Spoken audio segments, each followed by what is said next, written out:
Hey, on continue la nouvelle phase Scooby-Doo avec, il me semble, le même réalisateur et la même approche, un tout petit peu mieux fait en termes techniques. On sent que c'est le même budget à peu de choses près, mais ils sont un tout petit peu améliorés sur le rythme et sur certains traits d'animation. On ressent un petit peu moins le problème des expressions pas très bien faites par moment et c'est déjà une amélioration notable, ce qui fait que je préfère légèrement ce film-là au précédent, même si ça va pas non plus très très haut dans le récit, dans le sens où, comme le précédent, ça patine à remplir la durée totale, et ça aurait clairement gagné à être plus court pour ce que ça racontait, mais malheureusement, il faut que ça dure 1h10, donc il faut qu'on remplisse pas mal de trucs. Donc ça commence cette histoire de Scooby-Doo et le monstre du Mexique, au Mexique, c'est incroyable. Et si vous savez pas que c'est le Mexique, on a des mariachis, on a un chihuahua, on a des accents bien typés, on est au Mexique, hein. J'avoue, dès le début, tu te dis, ouais, c'est le Mexique, vu par Scooby-Doo, c'est évident, hein, c'est évident. Enfin bref, il y a un gamin et son chien chihuahua. Il me semble que c'est un chihuahua, mais je suis plus sûr à 100% maintenant. N'hésitez pas à me reprendre. Moi, les races de chiens, une fois de plus.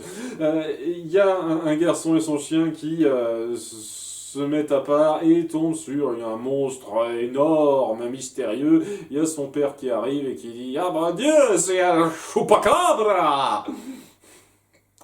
Évidemment, je veux dire, qu'est-ce que ça pourrait être d'autre, hein? Et c'est le début où on n'en met pas plus. On n'en met pas plus. On n'explique pas comment il se tire. J'imagine que le monstre s'est barré après avoir fait peur, vu le but recherché une fois qu'on sait la chose. Et on passe à nos héros qui reçoivent des mails sur leur boîte, avec un petit détail qui me fait un petit peu marrer. C'est le fait qu'ils aient tous donc une boîte mail qui les informe qu'ils ont reçu un nouveau message avec leur voix. Tu as reçu un email. Tu as reçu un mail. Coucou, tu as reçu un email. Vous avez reçu un email. C'est-à-dire que tout le monde s'est fait chier à programmer ces boîtes mail pour que ce soit leur voix qui leur dise quand ils ont un nouveau message. Ça me fait un petit peu moi, je vous cache pas. Enfin bref, ça commence par Fred qui reçoit un message de son correspondant mexicain, qui est donc le mec qu'on a vu à l'intro, et qui lui dit tout va très bien chez nous, ça vous dirait de rendre visite, de passer faire un petit coucou, ce sera bientôt fête du jour des morts, et donc on va s'amuser. En plus, ils ont une façon de célébrer leur mort assez festive par rapport à la plupart des gens, et ça attire un petit peu tout le monde alors qu'ils se parlent directement via mail, de façon un petit peu rigolote là aussi, puisqu'ils se parlent par clavier interposé, mais ils parlent en même temps qu'ils tapent sur leur clavier. Et des fois, ils parlent même pas quand ils tapent sur leur clavier, mais ce qu'ils disent, ils sont censés le dire à tout le monde, enfin l'écrire à tout le monde en même temps. J'imagine que c'est un ordinateur très spécial qui écrit directement ce que vous dites. Je ne savais pas que ça existait à cette époque-là, mais grande technologie, hein. Les détails à la con, on s'en fout, mais c'est un petit peu rigolo à voir comme ça. Bref, ils sont plutôt hypés pour y aller, surtout Sammy et Scooby, une fois qu'ils apprennent que c'est une fête où on célèbre la chose par la nourriture, évidemment. Et donc c'est une phase de voyage, découverte, cool. On découvre différents recoins, différents trucs typiques du Mexique. Bon, pas seulement les trucs stéréotypés, même si un petit peu qui est mignonnet, quoi, histoire de lancer l'ambiance. Et une fois de plus, un truc qui me plaît, de pas nous lancer directement dans le mystère, mettre en place l'environnement. Faire découvrir à nos personnages l'environnement avant qu'ils soient pris dans le mystère, ce qui est plutôt cool. Et évidemment, qui dit Mexique dit piment, ce qui est inévitable pour Scooby-Doo là aussi. Alors enfin bon, c'est une parenthèse. Honnêtement, je trouve que vous n'en avez pas trop fait des caisses sur la nourriture dans ce film, un petit peu, mais pas des masses par rapport à d'autres fois. Et il y a donc nos personnages qui finissent par arriver chez le correspondant de Fred, Alero, qui les accueille dans une petite villa assez huppée quand même, hein, et il a les moyens, le gars. Et il leur présente sa famille, sa mère, sa femme, ses enfants. Au début, il dit ah, voilà mes enfants, il présente 8 enfants. Il dit attends, vous avez eu autant d'enfants? Non, non, non, rassurez-vous, on accueille juste les enfants de parents plus ou moins proches, on ne sait pas exactement qui, et on n'a qu'un seul enfant en fait. Est-ce que c'était histoire de jouer sur un cliché? Parce que je ne sais pas si on dit des Mexicains qui se reproduisent beaucoup. Ça fait partie des trucs, je sais pas. Hein, on dit ça sur certaines autres ethnies, certains autres pays, mais pas le Mexique à ma connaissance, mais je ne suis pas spécialiste. Est-ce qu'on va jouer sur le cliché ou pas? Alors après, bon, il y a des trucs qui sont un peu marrants et on ne se contente pas juste de faire des clichés sur le Mexicain. On essaye déjà de se moquer de certains clichés, comme ici peut-être, je suis pas sûr à 100%, et aussi de se moquer un petit peu des étrangers qui découvrent le Mexique et qui ont certains un petit peu pédants à ce niveau-là ou qui s'y connaissent pas bien. Par exemple, à la fin, lorsqu'on dévoilera le méchant, il dira le truc ultra typique, ah, je devrais pas m'emmerder à apprendre leur langue, pourquoi ils apprennent pas la mienne? Ce genre de truc, alors qu'il est au Mexique, le con. Et il y a Fred, qui est quand même très sympa, hein, ouvert, qui essaye de s'adresser aux gens de temps en temps avec des phrases espagnoles, mais qui se plante régulièrement, et donc c'est un petit peu un gag récurrent, assez drôlesque, mais c'est histoire de dire que voilà, c'est pas juste du stéréotype ultra gras, ultra insultant envers les Mexicains, c'est mignonnet, léger, et on sent que ça ne pense pas mal une seule seconde, hein. Ça ne pense pas mal une seule seconde. Je tiens à le préciser. Donc, ouais, il découvre toute la belle famille d'Alejo et son frère Luis et sa femme Charlène. La femme de Luis, Charlène, qui n'est pas donc mexicaine, qui a rencontré Luis, qui l'a séduit et qui a l'air d'être assez intéressée par la culture mexicaine, même si on sent qu'elle est du genre un petit peu vive et à insister pour que son mari fasse certaines choses. Ce qui, une fois de plus, et ne pas quand on met l'accent de façon aussi évidente sur certains points, mais je tiens à préciser un truc aussi par rapport à ça, j'en ai déjà parlé. Les mystères, je m'attends pas à ce que il soit complexe à décortiquer. Le seul mystère qui m'a vraiment pris par surprise, je crois que les seuls mystères qui m'ont pris par surprise, c'est justement quand on nous dévoilait qu'au bout du compte, c'est du surnaturel au lieu de mecs déguisés. C'est ça, en règle générale, la surprise. Donc là, ça passe. Mais en règle générale, ouais, la surprise, je risque pas trop de l'avoir. Je risque de voir venir le coup assez facilement, puisque les indices sont un peu évidents. Mais je n'oublie pas que ce sont des films qui s'adressent à un public assez jeune. Et du point de vue de l'enfant qui regardera ça, ça peut être stimulant pour lui de bien capter des indices qui le feront comprendre les détails d'explication à la fin. Je trouve que beaucoup d'autres cas qui sont donc plus recherchés, moins enfantins dans l'idée, arrivent à disséminer leurs indices de façon plus subtile.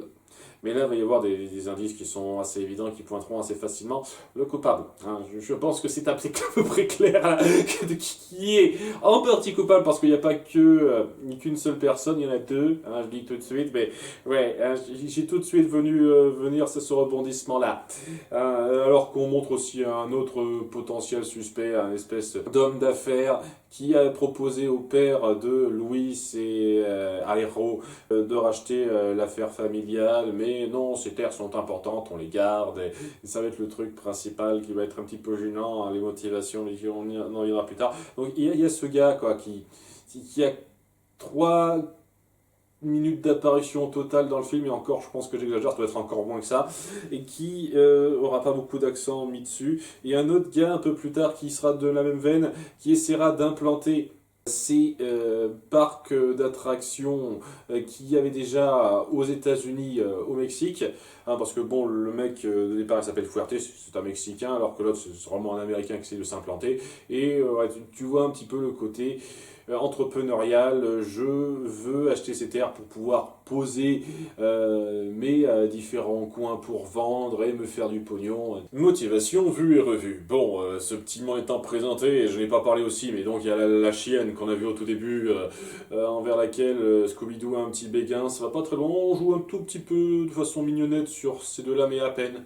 Histoire de dire, et une fois qu'on a présenté tout ce petit monde, on finit par mettre en avant, de façon assez drôle, le problème surnaturel de la chose. Mais enfin, personne n'a l'air d'être au courant pour le monstre. Les cieux m'ont entendu. Attendez, pile poil ce moment-là, monstre. Quelqu'un a dit monstre, je tonne. Donc voilà, ils se mettent à l'intérieur de la villa pour discuter de la situation. Donc ce monstre qui a attaqué son enfant il y a pas longtemps. On essaie de justifier un petit peu le message qu'Alero a envoyé en disant hey, quand je vous ai invité, je savais pas que ce monstre était là, mais ce qui est arrivé en intro, c'est arrivé après le message qu'il a envoyé après l'intro. Donc ça s'est fait entre temps, il n'a pas eu le temps de les prévenir. C'est un peu facile, mais bon. J'imagine que c'était plus pratique pour appuyer le mystère au début. Et et alors qu'il y a tout ça qui se prépare, qui se présente, que Sammy et Scooby-Doo ont évidemment peur et qui ont une réplique qui fait toujours marrer dans ce genre de circonstances. Un monstre de 3 mètres couvert de poils avec des pattes énormes et des dents pointues. On dirait un personnage de dessin animé. Ouais, vous êtes dans quoi au fait? Ce genre de truc ça me fait rire parce que ça essaye de se dire on est dans le monde réel alors qu'en fait non, en faisant gaffe aux dessins animés. Il y a pareil dans Kim Possible, ça me fait rire, c'est des petits détails comme ça. Bref, un truc qui me plaît beaucoup dans cette première partie d'épisode de film, c'est que ça va un peu à l'encontre des attentes habituelles. Quand je dis un peu, c'est un peu, faut pas exagérer. Où on s'attend totalement à ce que Sammy et Scooby se fassent attaquer et qu'ils préviennent les autres chaque fois. En fait, ils se feront quasiment très peu attaquer durant le film. Ils seront la cible des attaques directes du Chupacabra seulement à la fin, en fait. C'est ça que j'apprécie beaucoup. Donc au début, on a ce cas où on se dit « Ah, ils vont se faire attaquer », alors qu'en fait non, on donne de petites fausses pistes en disant « Ah, ça nous a fait peur », mais en fait non, on se fait avoir. On remarque quand même qu'il y a quelques empreintes bizarres au sol, ce qui n'amènera à rien. Enfin, il y a un petit début d'indice en plus qui relie à un certain personnage un peu évident, mais en dehors de ça, ça mène pas à grand-chose, qui les fera se dire « Ok, pour le lendemain, il faut qu'on enquête sur ce mystère. On fera une petite interview dans les rues en filmant Daphné, histoire de... » On fait une petite enquête, donc tiens, j'ai envie de me rappeler à la petite période où j'étais reporter dans le premier film. J'imagine que c'est en référence à ça, je sais pas, elle est censée être reporter plus que dans le film L'île aux zombies. Je ne sais pas trop, pour avoir quelques petits témoignages un petit peu inintéressants, ça sert absolument à rien. Et voilà, on commence un tout petit peu à entrer dans les remplissages. Pour l'instant, ça va, c'est plus tard que ça va vraiment me gêner. Où ils découvriront un petit peu la ville, c'est mariachi, ils sont toujours là, il y a toujours des mariachis. C'est comme nous avec les mimes. Alors peut-être que c'est vrai au Mexique, il y a toujours des mariachis dans la rue, mais je sais pas, je pense que ça doit pas être tout le temps le cas quand même. Je ne connais pas le Mexique, je ne peux pas dire. Donc, ils visitent un petit peu les lieux, tandis qu'ils se rendent compte que les étrangers ne sont pas forcément les mieux vus par certains, et que il y a une menace de mort qui leur est envoyée écrite sur leur van, qui leur dit « Partez maintenant si vous voulez être en vie demain ». Un indice intéressant qu'ils n'ont pas pointé tout de suite, parce que j'imagine que ça aurait tout de suite vendu la mèche sur pas mal de choses, c'est le fait que l'écriture n'est pas très juste. C'est en espagnol, évidemment, mais l'écriture n'est pas juste parce que ça oublie le tilde sur le N, pour faire mañanas au lieu de mananas. Et ça montre que la personne qui a écrit ça, c'est pas quelqu'un qui s'y connaît très bien en espagnol. Ou c'est quelqu'un qui a une orthographe de merde, comme récemment, en France, aux États-Unis et dans beaucoup de coins. Mais sait-on jamais, peut-être que le Mexique ne tombe pas là-dedans. Et à l'époque, c'était moins courant. Donc, ouais, il a oublié ce détail-là, ce qui tend à prouver que c'est pas quelqu'un qui s'y connaît très bien dans la langue locale, et donc que ce n'est pas un local. C'est un truc qu'on nous dira beaucoup plus tard. Et histoire de dire, quoi, histoire d'appuyer, ah tiens, ça va plus loin.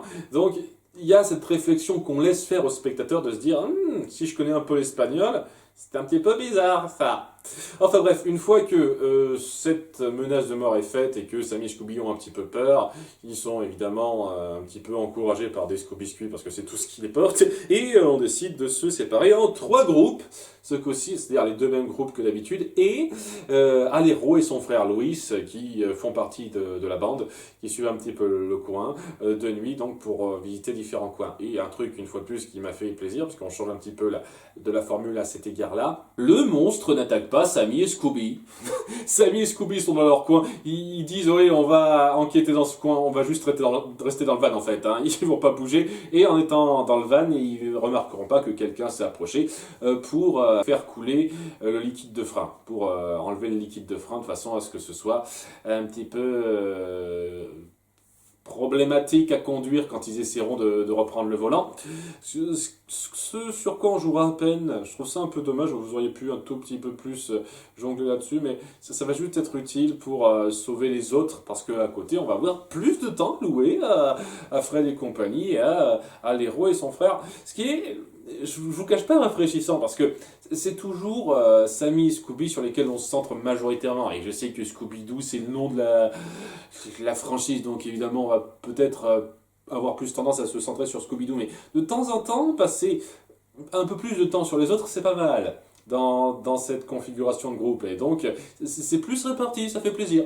Donc oui, on a Fred, Daphné et Vera qui tombent sur un chaman du coin qui leur raconte vaguement l'histoire, et comment il y a un problème avec certains étrangers des États-Unis qui sont venus pour s'acheter les différentes propriétés du coin et se faire un petit empire financier, blablabla, comme d'habitude. Ils leur disent faites gaffe parce que vous n'êtes pas très bien vus à cause de ça.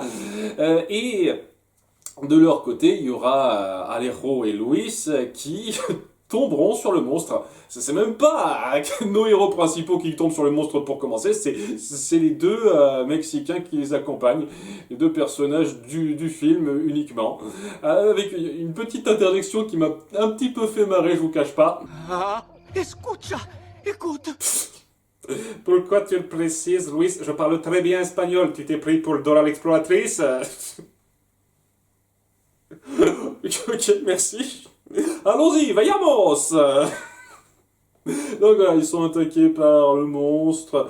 Ils se séparent un petit moment pour faire une espèce de fausse piste sur Louis qui ment quelque peu pour juste cacher sa couardise à un moment donné, histoire de le mettre un tout petit peu en tant que suspect, mais ouais, ça me paraissait un petit peu évident que ça allait pas être lui. Et vous voyez, au bout d'un moment, le Chupacabra s'attaquera à Fred, Daphné et Vera, qu'ils fuiront en rejoignant donc Louis et Alejandro dans donc un montage cartoon basique où ils finiront par être sauvés par Sammy et Scooby qui passent par là avec leur voiture folle qui ne peut pas s'arrêter, et donc ils sauteront sur le van, tous, ils arrivent à sauter sur le van en pleine vitesse, ils sont rapides, pour se rendre compte que le liquide de frein n'est plus là, alors qu'ils se sont remarqués juste avant en regardant par terre que le liquide de frein a été enlevé. Mais après, ah oui, merde, c'est vrai. Le fait qu'ils soient tous paniqués par ça. Et le truc avec ça, c'est que ça va pas plus loin. Puisque juste après, 20 secondes plus tard, ils ont plus d'essence, ils tombent en panne. Donc ça tombe bien, hein, et en plus, juste à côté d'une station-service, ça tombe doublement bien, hein, pour pouvoir poursuivre leur route. Et c'est après ça que ça part sur du remplissage pas intéressant. J'ai trouvé ça un petit peu forcé, mais ouais, il fallait remplir le film d'1h10, et donc ouais, on a un gros quart d'heure, 20 minutes même je dirais presque, d'éléments un petit peu superflus, pas folichon, et pas affligeant dans l'absolu, ça aide un tout petit peu à appuyer le danger qui pèse sur nos personnages, mais ça aurait pu être plus rapide, un petit peu plus vite fait. Puisqu'ils sont attirés par un panneau qui les informe qu'il y a un musée aztèque qui pourrait leur donner des informations sur le Chupacabra, donc ils s'y rendent, hein, et sachant que c'est une piste pour les capturer, on voit tout de suite qu'il y a quelqu'un qui les manipule un petit peu, et pareil pour l'endroit où ils se retrouvent, donc dans le musée en question, où il va y avoir énormément de remplissage et de menaces un petit peu grossières. Donc au début, ils tombent sur des espèces de cartes, des cartes de musée. J'adorerais voir ça, il y a des musées qui font ça en vrai. J'adorerais avoir des cartes comme ça quand je vais à bus, c'est merde. Ils tombent sur les cartes de musée. Il y a comment on appelle ça déjà, la chargée de visite qui leur fait faire la visite, qui leur présente un faux rituel aztèque où ils capturent Daphné, ce qui amène nos personnages à suivre un petit peu leurs traces. Ils suivent un petit peu le mouvement en entrant dans une cave cachée qui les mène à une sorte de grand toboggan en pierre qui devrait leur niquer les fesses, mais totalement. Mais bon, bref, avec des tonnes de remplissage inutile. Comment c'est censé marcher ce truc-là? Ils sont vraiment passés par là pour sortir? Tout ça pour remplir l'épisode. Il retombe sur Daphné qui a été amenée au sommet d'une pyramide de présentation là, pour le fun, ils l'ont pas gardé, de façon à ce qu'ils se retrouvent, et qu'il y ait la mascotte, une espèce d'oiseau bizarroïde mascotte, qui les mettent dans une cage et alerte tous les visiteurs du coin que ce sont des vandales qu'il faut arrêter et chasser. C'est-à-dire, ils appellent pas la sécurité, ils demandent aux visiteurs, s'il vous plaît, vous pourriez les chasser pour nous. Pourquoi vous amenez pas tout simplement la sécurité? Je veux dire, ça se voit clairement que vous gérez le coin, quoi. Vous avez énormément de gens présents, vous pouvez avoir une sécurité pour les faire des guerres permanentes. Non, il faut demander aux gens. Et donc oui, il y a les visiteurs qui disent « Oh, Vanda, elle attrape pour les !» Il y a des tonnes de délires qui vont de nulle part, quoi. On arrive dans une cave, il y a des scorpions funéraires qui apparaissent, on va se déguiser pour pas se faire reconnaître, mais on reconnaît nos déguisements super vite, c'est peut-être la blague qui passe bien dans ce cas-là. Et après, en se rebarrant contre les visiteurs, ils sont attaqués par des animatroniques méga bien faites, c'est un peu ridicule. Autant l'animatronique de l'oiseau, je veux bien, ça passe vaguement, mais putain, quoi, il y a une espèce de grosses statues inca-vivantes, de créatures volantes bien en détail. Oh, vraiment, vous justifiez ça par animatronique c'est un petit peu abusé, quoi. Bon, ils se battent tous contre ça pour finir par se barrer, en voyant rapidement l'autre homme d'affaires, Fuerte, c'est ça, histoire de dire, ça n'amènera absolument rien, c'est une fausse piste. Pour pouvoir se barrer et repasser à un petit peu l'histoire. Parce que tout ça, on aurait pu totalement zapper la chose, que ça n'aurait pas changé grand-chose. Vraiment pas. Mais bon, hein, on a passé tout ce temps là-dessus, juste pour remplir le film, et c'est un petit peu absurde, un petit peu trop exagéré hein, pour ce que c'est, pour moi. Mais bon, après, on revient donc le soir à la ville de départ avec la famille qui se prépare pour le jour des morts et qui est un petit peu désemparée puisqu'il y a Charlène qui a été kidnappée hors champ par le Chupacabra. Et dire, ah mon Dieu, c'est triste, on présente pas ça de la façon la plus douce qui soit, mais c'est assez triste. Tandis qu'il y a tout d'un coup un fantôme qui apparaît, qui dit, je suis le fantôme du protecteur de ces lieux. Si le Chupacabra s'attaque à cet endroit, c'est qu'il est maudit. Et la seule façon de s'en défaire, c'est de se défaire de cette terre. Vendez. Qu'est-ce que... Waouh, très subtil, mon vieux, très subtil. Et ouais, on découvre vite que c'est un délire à la Magicien d'Oz. On fait un petit peu la référence à ça, au fait. Ouais, c'est un mec dans un costume de squelette. Pourquoi il est en costume de squelette? C'est juste pour se donner un style. Je veux dire, ça sert à rien, mais bon. Qui manipule ce fantôme, qui est donc une apparition holographique, pour faire croire aux gens ce qui se passe. Très vite, Fred et compagnie le débusquent. Et voilà, il s'avère que c'est l'autre mec qui s'appelle Smiley, qui voulait implanter des parcs qu'on a à peine montré, quoi, histoire de dire que donc ils n'en avaient pas non plus grandement mis en place, mais voilà, ils voulaient faire en sorte de faire peur aux gens pour les forcer à vendre et à poser ces parcs d'attractions et toutes ces entreprises pour se faire du fric. C'est incroyable, il y a une motivation sensationnelle. Et donc, c'est pas fini. Parce que c'est lui qui manipule le fantôme, il reste toujours le Chupacabra. Et le Chupacabra les attaque avec une autre séquence, évidemment, de poursuite gag, jusqu'à se faire kidnapper. Et c'est là qu'on découvre que c'est la présentatrice du musée, mais c'est surtout Charlène. Charlène qui a approché la famille de Louis juste pour avoir du poids sur la possibilité d'utiliser son nom pour forcer son mari à coopérer. C'est pas aller plus loin qu'on s'est servi du fait qu'elle est avec Louis juste pour ça en fait. Juste pour le faire vouloir vendre ses terres parce que la vie de sa chérie sera en danger, c'est tout. Parce que en fait, Charlène, depuis le début, elle le manipule. On l'a même vu avec un médaillon qu'elle a un petit peu insisté pour qu'il porte. C'est un médaillon qui a permis pas grand-chose en fait. Ça a juste permis de savoir où étaient nos héros. Mais ça, c'est un truc qu'on aurait pu savoir simplement en les suivant. Tu vois que le mec, donc il s'appelle Smiley une fois de plus, il avait beaucoup de quoi engager des gens pour lui, quoi. Il avait pas mal de personnes à ses ordres, pas juste Charlène, en dépit de ce qu'on montre, donc il aurait juste pu les faire suivre, et c'est tout. Le fait qu'elle soit avec Louis, ça n'a apporté que dalle, vu que c'est des faits rapidement, les 30 secondes après le problème qu'il pose, le fantôme, donc... c'est bien la peine, hein, c'était bien la peine ça. Mais bon, ouais, Charlène est capturée avec le méchant, hein, qui au passage, dont au passage elle est amoureuse. Pour le gag, je sais pas trop. Hein, j'imagine que c'est pour le fric. Hein, c'est une, comment on dit ça, une chercheuse d'or, comme on dit. Et ils sont capturés, tout le monde est content, et on fait la fiesta pour terminer, parce que c'est jour des morts, donc c'est jour de fête. J'avoue qu'on se marre un petit peu sur le côté très iconographique de cette fête, et le contraste avec l'aspect festif. C'est assez drôle, sans être totalement insultant avec ça.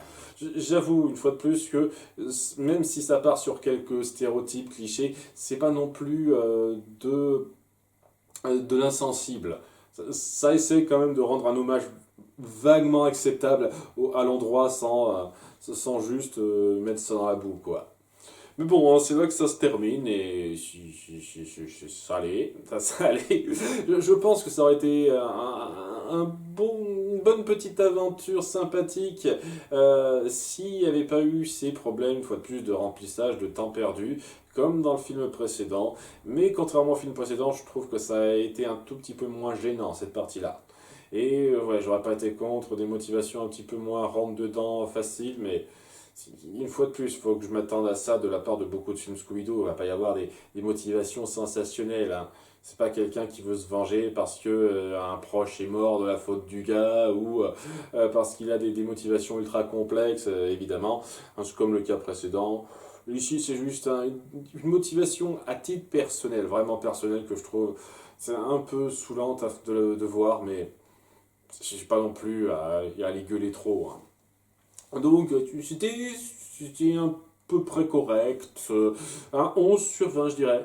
Un tout petit peu mieux que le précédent, mais pas tout à fait du niveau des trois premiers films Scooby-Doo pour moi. Et qui sait, en continuant comme ça, peut-être que le nouveau réalisateur, il a fait 3 films. Hein. Après, on passera à un autre film. Ça n'arrête pas de changer de réalisateur, évidemment, hein, ces films Scooby-Doo. Peut-être que son 3e et dernier film sur le monstre du Loch Ness sera... plus prenant et il posera quelque chose qui vaudra le coup. Peut-être qu'il se rôde un petit peu, on verra. Mais pas tout de suite. Pas tout de suite, puisque c'est la fin de cette liste pour le moment. Car la prochaine fois, la suite des réacs, je vais m'attaquer à une série animée Disney que j'ai promis de faire. Hein. Si vous ne savez pas laquelle c'est, eh bien, gardez le mystère dans pas très longtemps, puisque je vais pas tarder à commencer cette série en réac. En tout cas, c'est là que je mets cette liste de vidéos sur pause. Une fois que j'aurai fait la série de réac sur la série en question, je reviendrai au film Scooby-Doo à partir de là où j'ai arrêté. Et j'ose espérer que ça continuera de vous plaire. Merci d'avoir suivi, à bientôt pour les prochaines réacs. Bye!